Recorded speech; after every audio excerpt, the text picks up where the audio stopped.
StrayAllDay.com. You are now tuned into the show where you learn the discipline to show up day after day, to do the work, the confidence to put yourself out there boldly and authentically, and the mental toughness to continue showing up, doing the work, putting yourself out there, even when the success you've expected to achieve has yet to be achieved. And on top of all this, you get a huge dose of personal initiative, which is the go-getter energy that moves any one of us, including yourself, to go and make things happen instead of waiting for things to happen. And then we put all this together into a series of frameworks, approaches, insights, strategies, and techniques, all underneath the umbrella of one unified philosophy that is called work on your game. My name is Dre Baldwin, also known as Dre All Day, and welcome to the show. And today's topic is, told you this one was coming, why writing still matters.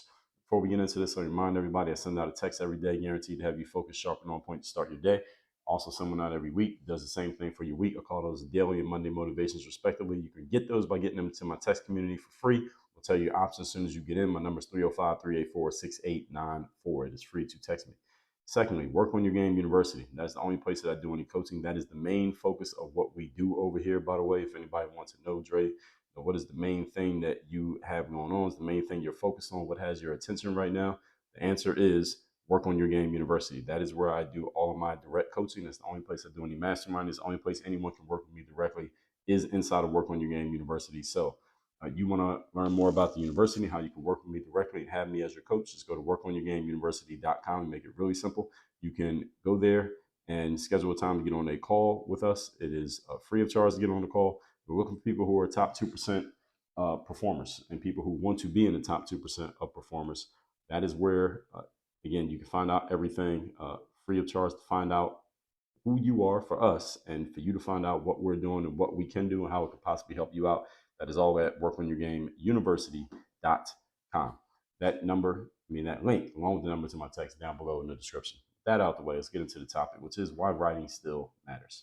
Now, as I said yesterday, many of you have hopped on the audio and video bandwagons. When I say many of you, I'm talking about creators, those of you who are actually creating content and material out there. You create audio content through, let's say, podcasting, video content through short form videos, YouTube shorts, YouTube videos, period. Some of you have video podcasts and things like that, just overall content creation. Most of it these days, when new people are coming in and making some form of video and audio, right? However, I want to make sure that you understand there is still a ton of value in written material. And I don't mean written material just that you consume, that too, but also in the written material you create. And this value cannot be replicated nor outdone by what you do with audio or video. In other words, audio and video cannot replace the written word. And I'm going to explain why here today. I want you to listen closely to what I'm going to share, especially if you are a creator, if you are an influencer, or you work in the intellectual property space. In other words, you sell your information, ideas, and insights, i.e. through books, coaching, consulting, speaking, being a thought leader, things like that. That's intellectual property. You work in that space, you need to listen very closely to what I'm going to share with you here today. Because I'm going to tell you what writing can do for you and your business that an audio or video format material cannot and will never do. Yes, writing has a space and has a carved out space that, again, cannot be beaten. I'm going to tell you what that is and why it is here today. Point number one. Topic once again today is why writing still matters. Number one, writing requires more deep thought, along with reading, by the way. Reading anything that's written requires more deep thought than it requires to listen to audio or to watch a video. And I'm saying that even to those of you who are listening to me right now. It takes more deep thought for you to read. If I was to take everything I'm talking about here today and put it into the written format, which I may do since the episode is literally called Why Writing Still Matters, but I'm recording it on audio and video, right? If I was to put this into written format, it would take more of your resources to read it than it will take for you right now to listen to or watch it. If I get every episode of this show, for example, transcribed word for word and put it together in a book, that book comes out to about 300 pages. Now, if I was to sit and write in that 300 pages just to get it transcribed and all of that, that would take maybe about a day. If I was to just take every episode over the course of a month and put it, did I say every episode in a month? So not every episode ever. 300 pages, and that would be like many more than 300 pages, but a month's worth of episodes. It'll be about 300 pages, and I can have that entire transcript completed in about 24 hours. Not because I'm going to transcribe it. I can send it to some services that will do transcription, basically word for word transcription or AI transcription that's like 80% accurate, 90% accurate, and it'll be done, and it'll be about 300 pages. Now, if I was to sit and write a book that came out to about 300 pages, and one of my books, let's just say my book, Work on Your Game, which you can get at workonyourgamebook.com, that book is about 250 pages, but I left a lot of written material. I left a lot of material in the Work on Your Game book. A lot of material got left on the cutting room floor because the publisher demanded that it be cut down some. That book's about 250 pages. Now, for me to write that book took a lot more time than one day. Now, the time between when I agreed to the deal and the time the book came out took over a year. It didn't take me a year to do the writing. It took me about the writing period for that book, right? Work on Your Game, between the editing that the publishers wanted to do and my editor wanted to do, and then the writing that I did myself. The writing alone took me about 30 days to write the words that ended up in the book, Work on Your Game. Then the cutting it down, the editing and all of that. I just took the parts that just me, myself did. I would say maybe about 3 months.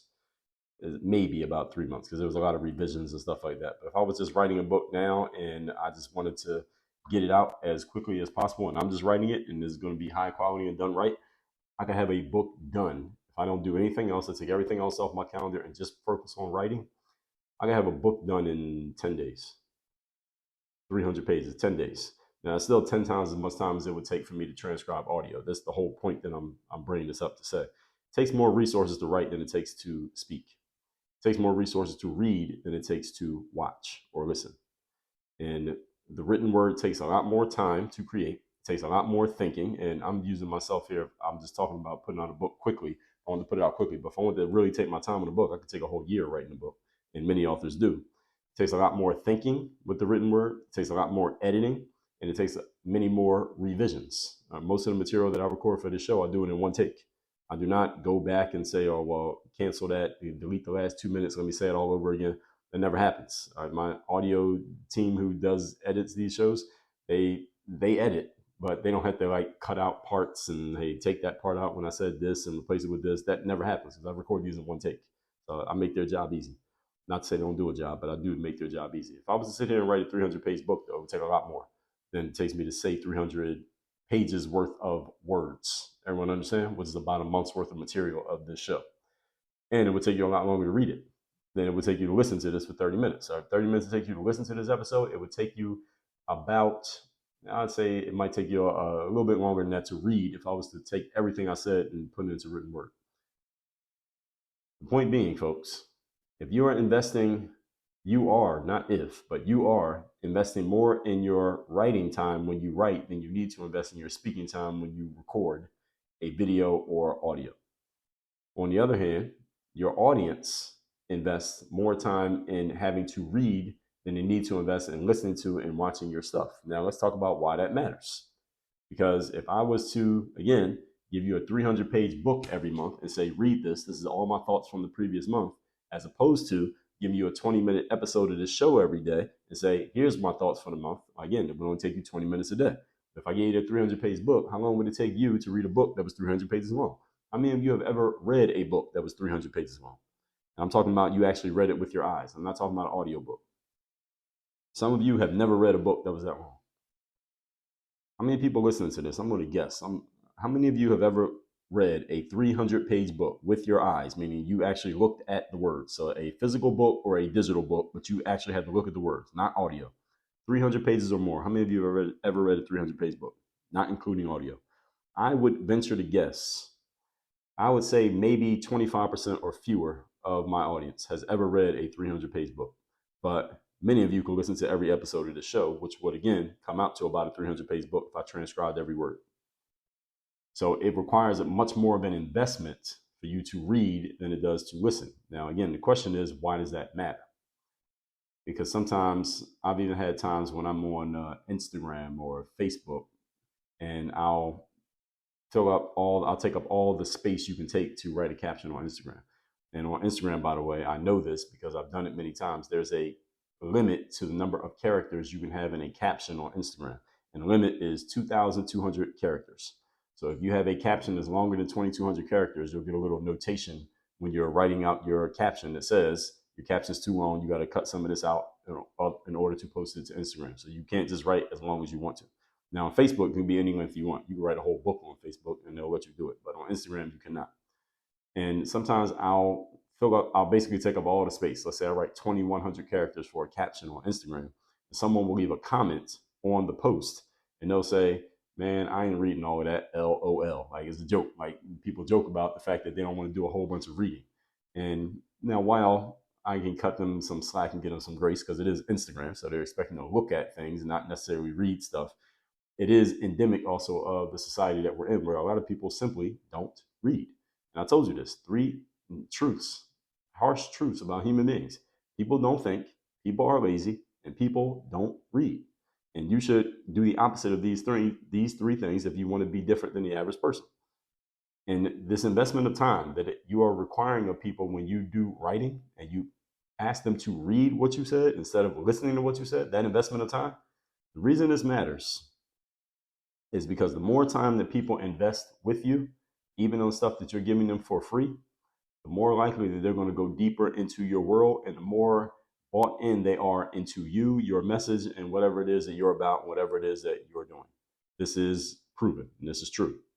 In other words, if you want to find out who really is into your stuff, ask them to devote 60 minutes to taking in your free message about your product or your program. A free message, but they got to take 60 minutes to listen to it or watch it, even if they're watching it, as opposed to giving them a 60-second TikTok video.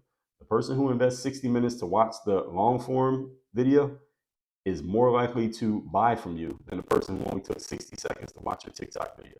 That's proven. Again, this is proven marketing stuff. The more time people invest with you, the more likely they are to take the next step with you. But if you look around in the media world these days, specifically on social media, what do you see a lot of people doing and leaning towards? Short form content. Okay, post another short video on YouTube. I just got an email from YouTube today that was talking about, they're basically promoting the concept of YouTube Shorts. Make these little videos that are no more than 60 seconds that are basically clips of your longer form videos.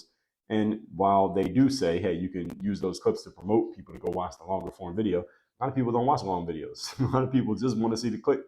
They want to see the quick, short thing, right? A lot of people just read the headline. They don't read the article. A lot of people listen to the sound bite that somebody comes out with on Twitter or X, and they don't actually find out the details of the situation. They just go off of whatever it is that they heard without thinking about it. And this is how a lot of people think. And what did I tell you in episode 1025? Opportunity is always in opposites, folks. When everyone's going in the direction of doing shorter because they assume no one has a long enough attention span. Listen, you can believe that if you want to, or you can choose not to believe it. It doesn't matter. Here's what's true. It's not about what you believe. Here's what's true. The more time people invest with you, the more deeply they are willing to go into more investment with you. So sometimes you may see advertisements on this when it comes to content creation. I'll get to that in a second, as a matter of fact. Let me not get ahead of myself. When your audience puts more time into your stuff, and again, why this matters is because it brings them deeper into your world. It's a form of confirmation bias. Confirmation bias is what? Or it's also a sunk cost, and you can call this a bias or a sunk cost, sometimes sunk cost fallacy when people do it to their detriment. But a sunk cost bias is when someone has already invested a fair amount of resources into a thing, they're more likely to stick with it simply because they have invested the resources into it. Now, again, that can be looked at from a negative angle. It can be looked at from a positive angle. You get someone to spend 60 minutes consuming your thing, they're more likely to give you another 10 minutes for the next thing, and another 15 for the next, and another 5 for the next. But if all you asked them for was 60 seconds of their time, they are less likely to give you 10 minutes for the next step and 15 minutes for the next step because they aren't invested. They haven't invested yet. So everybody understand the paradox here? The paradox is everybody's looking for the short, quick thing because they think nobody's going to stick around long enough. The problem is if you want someone to go deeper into your world, the very thing you're asking them to do is stick around long. And here's the key point, folks. Everybody ain't going to stick around long. You don't need everybody to stick around long. You're looking for the right people to stick around long. And I'll give you an example of this that will make perfect sense, and you'll start noticing this once I point it out. So again, the more investment a person has made, the more likely they are to buy what you're selling. This is just how it works. Now, any of you who uses YouTube as a user, you don't even have to make videos. But when you go on YouTube, I want you to notice next time you're watching videos on YouTube and the little advertisements come up on the videos. Because advertisements come up all the time when you're watching YouTube, right? Now, I want you to notice something. Here's what you should start catching. Sometimes there's an ad on YouTube and it's only 5 seconds long. You can't even skip the ad. You have to watch the ad. There's no way of skipping it. You got to let the whole 5 seconds go by. Like, everybody has seen those before. Sometimes there are 15-second ads. You got to let them go, even 30 seconds. And there are ads that are 30 seconds that you can skip. Like, everybody's seen those ads. 5 seconds, 15 seconds, 30 seconds. Everyone's seen a million of those ads to the point that you probably don't even remember most of them, right? But next time ads come up when you're watching YouTube, don't immediately click away or immediately turn your brain off. I want you to notice the ad. I want you to notice how long the advertisement is, because usually you can see it at the bottom of the screen, right? It shows you how long it is. I want you to notice that there are some ads on YouTube that are 60 minutes long. There are some ads on YouTube that are 30-minute advertisements. And you have seen these before. You probably didn't notice them. Your mind may have just glossed over them, automatically, mentally deleted them, and you click the skip button to get past it, to get back to whatever it was that you were watching. But next time you notice one of these 60-minute ads, I want you to ask yourself a question. You can actually ask yourself this question right now, because these ads do exist. And I know people who make these ads. 30-minute ads, 60-minute ads, super long advertisements.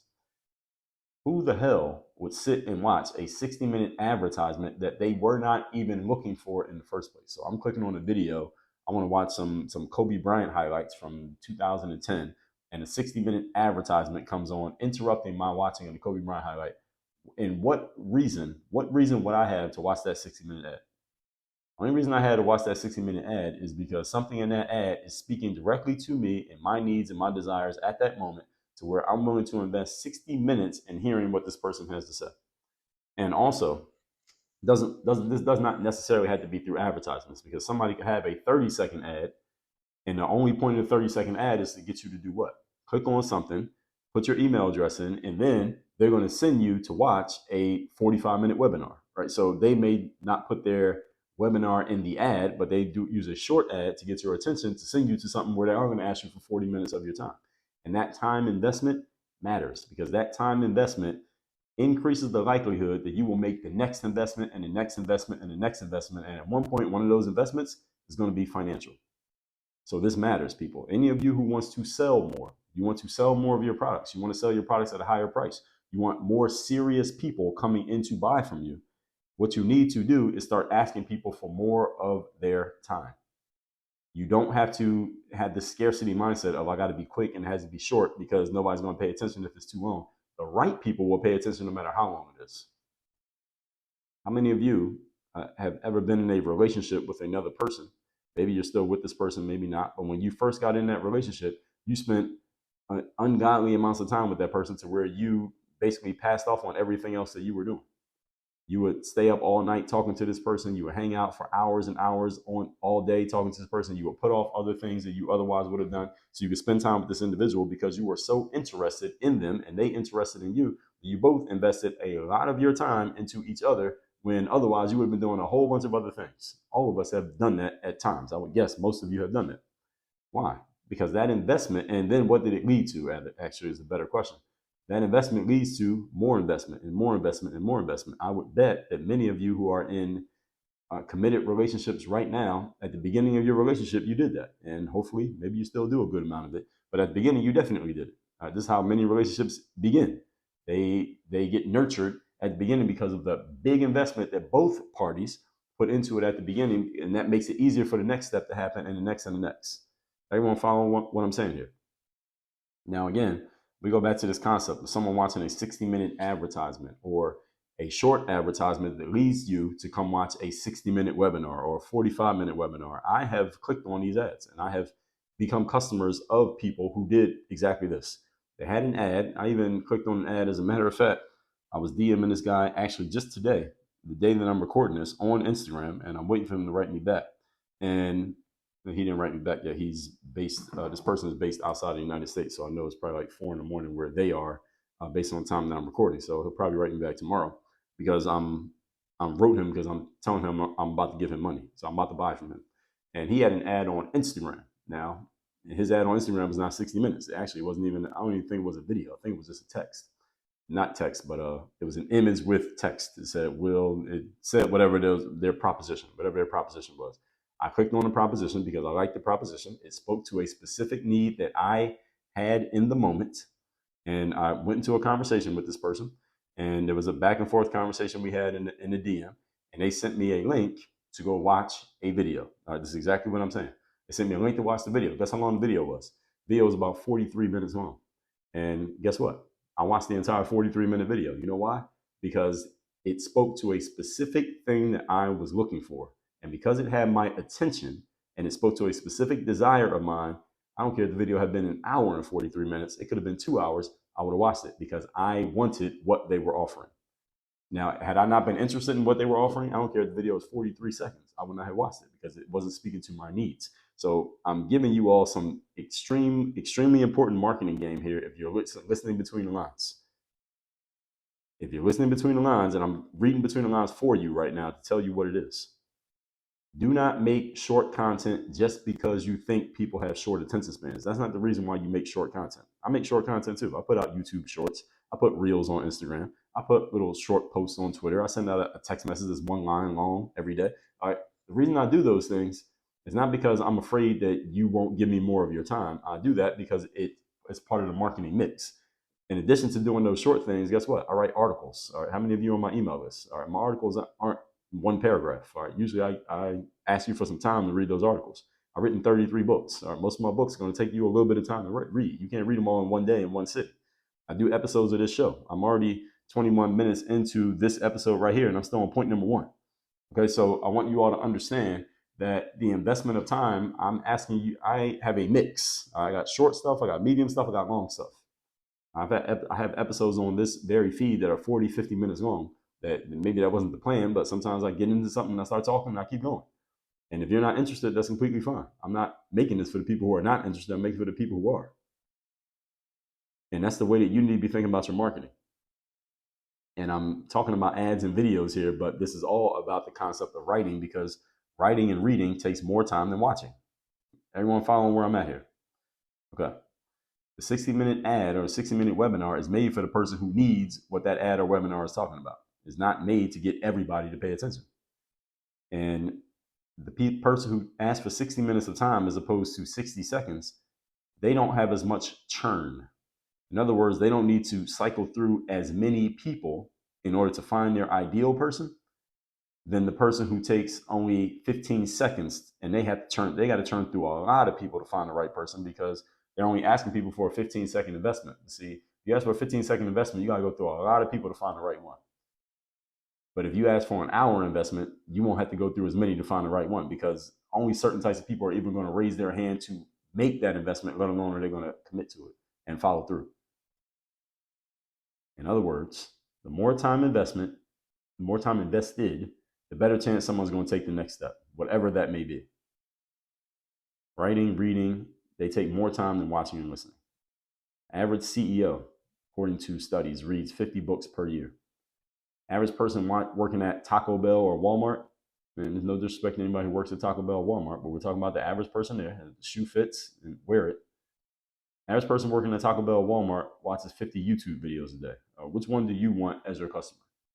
And that 50 YouTube videos a day is not a stat. It's not an actual stat, but I'm using it as I'm being hyperbolic here to draw the parallel between the two. Which one do you want as your customer? The person working at Taco Bell watching YouTube all day or the person working as a CEO reading books all day? Who do you think can better afford to pay for your highest price product? Point number 2. Today's topic, once again, is why writing still matters. Number 2, the written word has a longer tail and a longer shelf life than video and audio put together. This is another very important point for you content creators out there. The written word has a longer tail, I'll explain what that means in a moment, and a longer shelf life than video and audio put together. What is a long tail? A long tail, in simple terms, is how long a piece of material maintains its relevance after its completion and publication. Now, I'm just giving you that off the top definition, but let me see if I can find you a more dictionary-based definition. A long tail, and because we're talking specifically in marketing. And let's see, long tail as a business strategy. So a long tail, let's see what it says here. Investopedia is a business strategy that allows companies to realize significant profits by selling low volumes of hard to find items to many customers instead of selling only large volumes of a reduced number of popular items. I don't really like that definition. It doesn't speak to exactly what I'm talking about here. Let me see if I can find a better definition here. And it says, let me see. I want to find a long tail in marketing specifically because that's what we're talking about. Long tail in business. Now they're talking about the selling, but I want to know about long tail when it comes to marketing. Let me see if I can find that. Long tail theory explained. It says long tail in marketing refers to those offerings which are less in demand compared to the actual popular product of a specific category. Okay, well, you're kind of talking about the same thing. So the long tail, according to there's a visual chart here that the popularity may be lower for a thing, but because you are talking to a specific niche, you basically have more longevity. See, popular things come and go pretty quickly. That's the short tail. The long tail is things that may not be as popular, but they remain relevant for longer simply because they're harder to find and they don't have this burnout period. They don't like come and go, come and go, come and go. And one thing that I can speak to on this specific topic of the long tail is the kind of content that I make right here on the show. Content that I make for the show is evergreen material. In other words, I'm not talking about current events here. And even when I do talk about a current event, most of the time I talk about the current event and frame it around a bigger picture idea. So I may reference the current event, but my episodes are not about current events. So I talked about current events. Let me tell you two things that would happen. Number one, I would probably get 10 times the attention and audience on each episode because every episode that came out would be specifically about something that happened yesterday. So everybody's talking about it. The problem is, or the challenge with making current event content is that you have to keep making it because as soon as you stop making it, something that you talked about that was a current event 6 months ago, it means absolutely nothing today. Which means as soon as you stop talking about those current events, you're nobody, you're zero. That's it. That's what we call the short tail. The long tail is when you talk about something, I can give you an episode of this show that I did 5 years ago, and it will be completely relevant now, even though I'm not even talking about that topic anymore. And or even though the episode came out 5 years ago, it's still completely relevant because it doesn't matter. All right, so let me go back. So we're in 2700s right now. So let's see. Episode 1443, which was 1300 days ago. And what is that? Maybe 4 years back. The topic was results-based business. Day before that was, does talent matter for success? The answer is yes. Before that was how to choose wisely. Before that was frameworks, mastering the skill of organizing your knowledge. Before that was the key to building relationships, time. Aren't we just talking about that right now? So when I tell you my content is evergreen, I'm giving you proof positive right here. Episode 1438, how to fall in love with learning. Episode 1437, how to turn your excuses into reasons. Episode 1436, keep the power in your own hands. Episode 1435, what you avoid shall persist. And I'll give you one more. Episode 1434, how to over deliver as a habit. Let me give you one more if you don't mind me over delivering. Episode 1433, stop taking everything so personally. So the whole point being, those episodes I recorded, again, 1300 days ago. It doesn't matter what day I recorded them because the message is evergreen. It doesn't go away. It's not a current event topic. So there's a long tail to that material. My material is all long tail material. It doesn't matter when you come across it, it's relevant. And we're going to talk about that more in point number 3. So a piece of material, the long tail is about how long it can maintain its relevance after its completion and publication when we talk about content. So for example, I can send you a link to a book that I wrote in 2019. You will buy it and read it and enjoy it and appreciate it today the same way as if you had bought the book the day that it came out. Even though I wrote the book and it came out 4 years ago, you might not even think about when it came out. You just want to read the book. But if I send you a link to some content that I made that came out 4 years ago, the first thing you might notice, and I do notice this with people that tend to skew in the younger age range, first thing they notice is when it came out.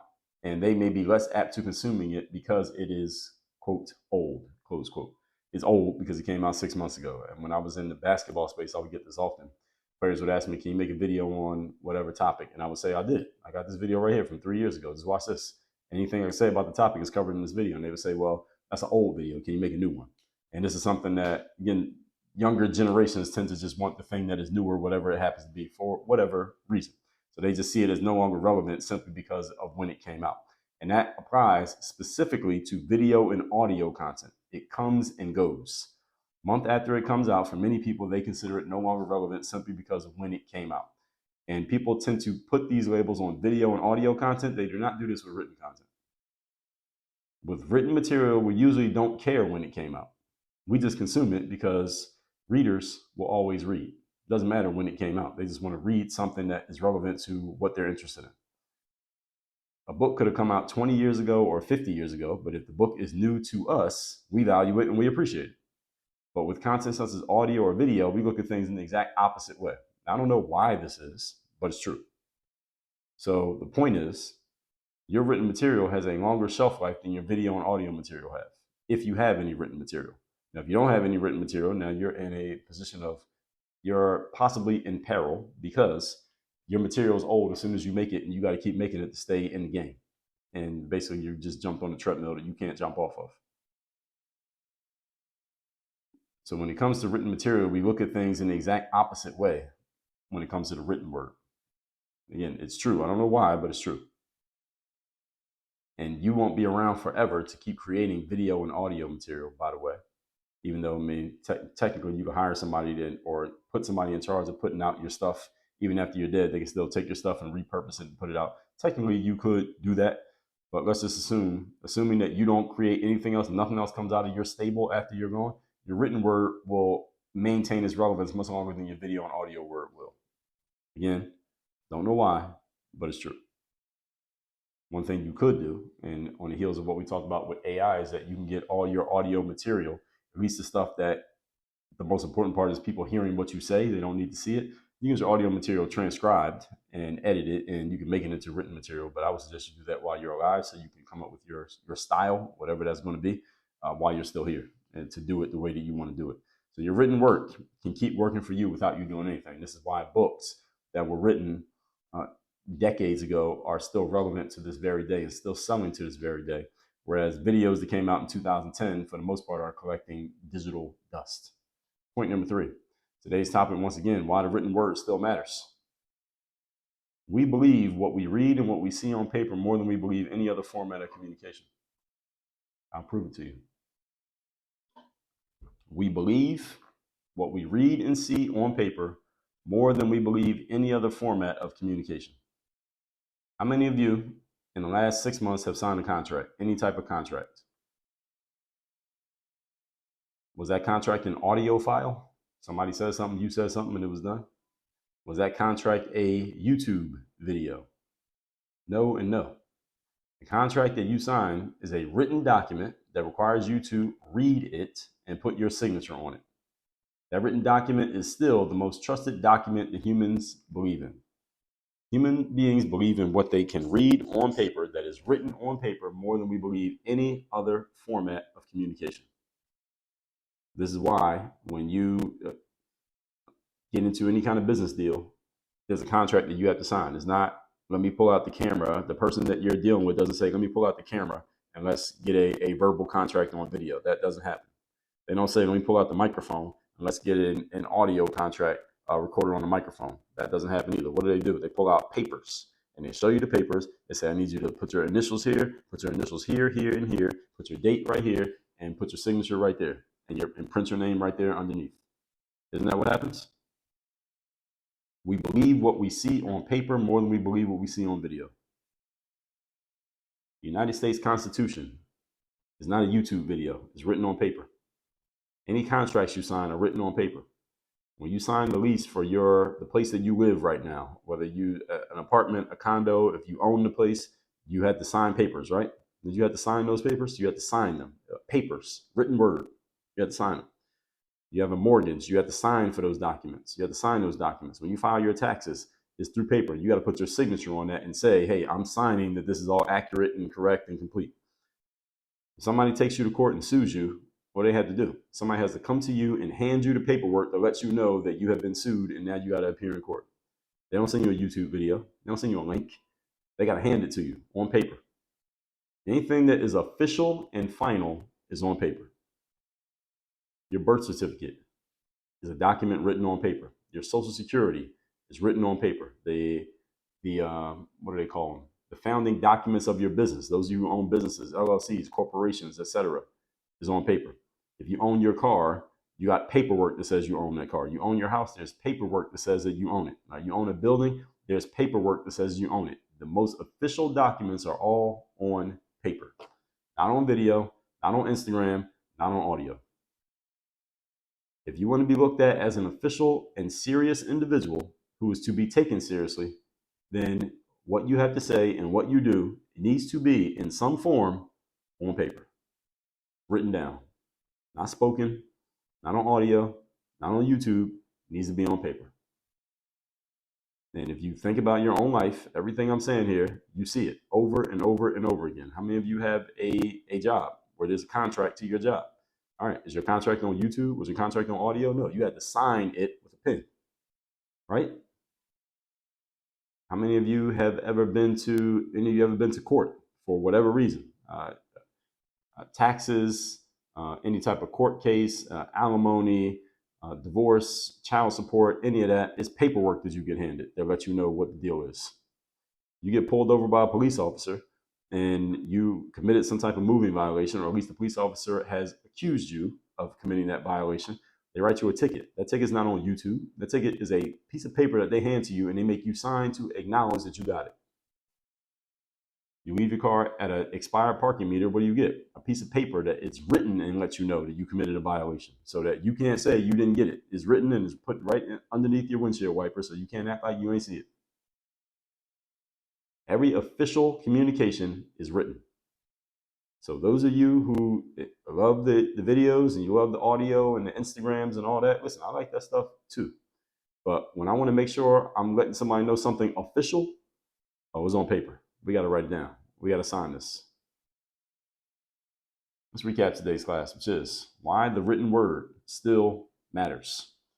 As I said yesterday, many people hop on the audio and video bandwagons, and that's fine. Hop on that bandwagon. You should use it, but you should understand the value of the written word and why it still matters. Number one, writing requires more deep thought, as does reading. It requires more of an investment from another person, and the more investment someone puts into your stuff, the more likely they will make the next investment. It's the sunk cost bias. People are more likely to keep doing something the more they have already invested in doing it. Number two, the written word has a much longer tail and longer shelf life than video and audio put together. In other words, a book that came out 50 years ago will still be relevant 50 years from now, whereas a video that came out 5 years ago or 5 months ago or 5 weeks ago can be looked at as old and outdated just because of the age of it. Books, we don't even care the age of it. We just want to know that it's relevant to us. Think about why that is. I don't know why it is. If somebody knows why, you should do an episode and explain it on your show. Number three, we believe what we read and what we see on paper more than we believe any other format of communication. Contracts are not on YouTube. They're not on audio. Contracts are on paper. Our documentation that is proof of something. Any of you travel internationally and you need to go through customs when you go to or come from another country, what do they want to see? They want to see documentation. Documentation is not YouTube. They don't pull out your phone and show me the video. No, show me the paperwork. Show me your passport, which is written down on paper. It's in a book. Notice the passport is a book. It's literally called a passport book. Your visa, all right, your clearance papers, whatever it is you have, depending on where you're going or where you're coming from, it's all documentation and it's all on paper. You got to get a stamp in that thing. Everybody notice this? So now that I'm pointing this out to you, you'll start noticing it in everything. The Constitution, that the official documentation of this country is written on paper. Declaration of Independence, written on paper. Every contract you've ever been in, written on paper. None of this stuff is on YouTube. None of this stuff is on audio. It's not on a podcast. It's written down on paper. The written word is the most official form of communication. You want to be official, you want to be professional, you want to be taken seriously, your communication needs to be on paper. All that said, text me. So you're in my text community. My number is 305-384-6894. And workonyourgameuniversity.com. It's the only place I do any coaching, the only place you can reach me and have me coach you directly. Go to workonyourgameuniversity.com. That link is down below in the description. Work on your game. Dre all